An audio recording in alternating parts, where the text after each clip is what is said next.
News views में आपका स्वागत है। मैं राजेश महाजन आज लेकर आया हूँ एक नया मुद्दा। भारत फंस गया है। ऐसा क्यों हो गया है? क्योंकि भारत की जो विदेश नीति है उसमें कुछ थोड़ा सा कन्फ्यूज़न हो रहा है। कन्फ्यूज़न इसलिए है कि मोदी जी सबको अपने साथ लेकर चलने की कोशिश में है, लेकिन इसमें कुछ देश जो भारत से ये रखते हैं कि उम्मीद रखते हैं कि वो उनके लिए साथ देंगे, लेकिन वो साथ नहीं दे पाएंगे क्योंकि रशिया यूक्रेन के साथ युद्ध कर रहा है और इज़राइल पैलेस्टाइन के साथ में, और ईरान पैलेस्टाइन के साथ देकर उसको धमका रहा है इज़राइल को। तो भारत का सभी के साथ अच्छे संबंध हैं और इस तरह से भारत को बड़ी कन्फ्यूज़न हो रही है कि अब वो क्या करें, कैसे किसी का साथ दे, कैसे किसी का साथ ना दे।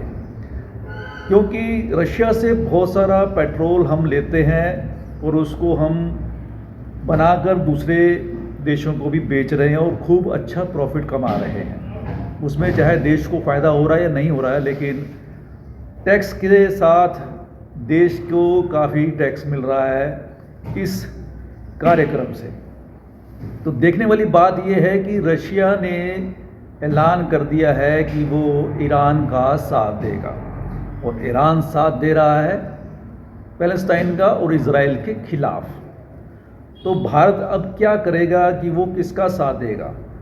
अगर वो इज़राइल का साथ देता है तो रशिया भी नाराज़ हो सकता है और उधर अमेरिका जो है खिलाफ है और इज़राइल के साथ है। तो इस तरह से अब विदेश नीति में भारत फंसता हुआ नज़र आ रहा है कि अब वो क्या करे। अगर वो उसका साथ देता है, रशिया का साथ देता है, तो अमेरिका नाराज़ होगा और इज़राइल भी उससे नाराज़ हो सकता है। और बहुत सारे जो उन्होंने जो बिज़नेस कर रखे हैं इज़राइल के साथ में, तो हो सकता है उसमें से कोई लूप होल, जैसे पेगासस जैसे सॉफ्टवेयर जो भारत के पास आया था, वो कैसे आया, क्या डील हुई, इसके बारे में कोई भी जो विश्लेषण या उजागर नहीं किया गया, कोई ऐसी डील की गई है। तो देखने वाली बात होगी कि भारत अब क्या स्टैंड लेगा।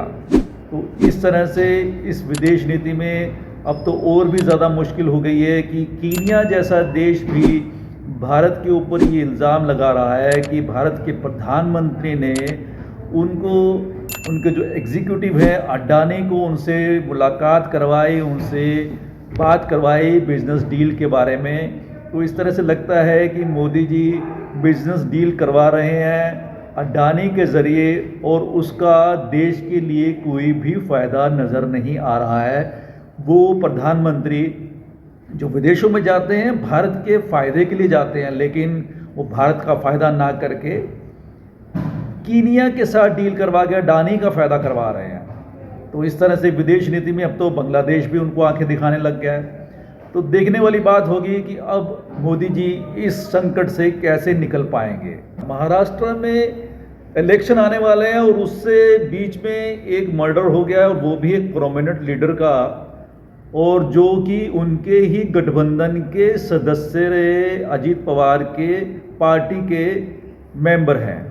तो इस तरह से देखने वाली बात होगी। अभी उन्होंने कुछ वक्त पहले ही उन्होंने ये अंदेशा जगाया था कि उनके ऊपर हमला हो सकता है, और हमला भी कहाँ से हुआ? गुजरात की एक जेल से, साबरमती जेल से, जहाँ पर कहते हैं कि मिस्टर बिश्नोई ने ये अपने ऊपर जिम्मा लिया है कि ये काम उन्होंने किया है। तो क्या गृह मंत्रालय को ये मालूम नहीं है कि उनकी जेल से ये काम किए जा रहे हैं, अंजाम दिए जा रहे हैं और वो इस तरह से उसको होने दे रहे हैं? तो क्या गृह मंत्रालय इसमें भी उनकी साजिश में वो मिलीभगत है, ऐसा माना जा सकता है? या वो इस पे कार्रवाई करके ऐसा क्यों किया गया कि जब वो तिहाड़ जेल में काफ़ी सेफ थे उसके बाद उनको गुजरात जेल ले जाया गया? और एक जेल के अंदर बैठा आदमी इतने बड़े कांड कैसे कर सकता है, ये बड़ा मुश्किल है। ऐसा कौन सा व्यक्ति उसके पीछे है जो उसको साथ दे रहा है या उसके ज़रिए, उसके नाम के ज़रिए वो कार्यकलाप किए जा रहे हैं? जो कि लगता है कि दहशत फैलाना चाहते हैं महाराष्ट्र में और एक नया डॉन पैदा करना चाहते हैं। जैसा कि सब पता है कि अब बहुत बहुत सारे जो डॉन हैं वो ख़त्म हो चुके हुए हैं, लेकिन वो जो वैकेंसी खाली पड़ी है शायद उसी को भरने के लिए ये क्रियाकलाप किए जा रहे हैं।